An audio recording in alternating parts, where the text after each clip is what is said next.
আজকে একটি বৃষ্টিমুখর দিন, সকাল থেকে বেশ ভালো রকম বৃষ্টি হয়েছে, ঘন কালো আঁধার।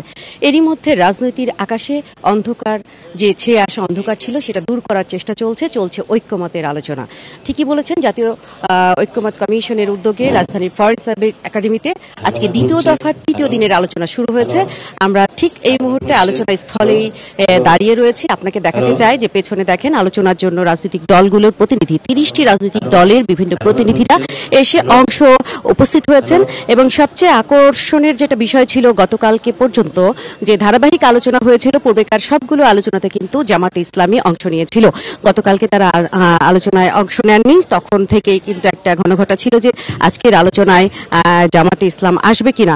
গতকাল সরকারের তরফে এবং কমিশনের পক্ষ থেকে জানানো হয়েছিল যে জামাতে ইসলামী বাংলাদেশ আজকের আলোচনায় অংশ নিচ্ছে।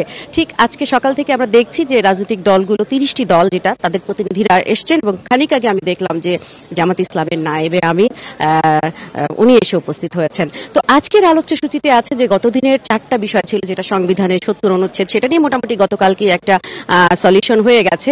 দুটি ইস্যুতে রাজনৈতিক দলগুলো মোটামুটি ঐক্যমত হয়েছে। একটি হলো আস্থা ভোট এবং আরেকটি বাজেট, অর্থ বাজেট। এই দুটো বাদ দিয়ে রাজনৈতিক দলগুলো নিজ দলের বিপক্ষে স্বাধীনভাবে মতামত দিতে পারবে। এই ইস্যুতে গতকালকে সমাধান হয়ে গেছে, ঐক্যমত হয়ে গেছে। বাকি বিষয় ছিল রাজনীতিতে নারীর অংশগ্রহণ এবং নারীর নির্বাচনে নারীদের আসন সংখ্যা 100 করা এবং তাদের কোন পদ্ধতিতে নির্বাচন হবে সেই বিষয়টা নিয়েছিল, এবং প্রধান বিচারপতি নিয়োগ বিষয়টা ছিল।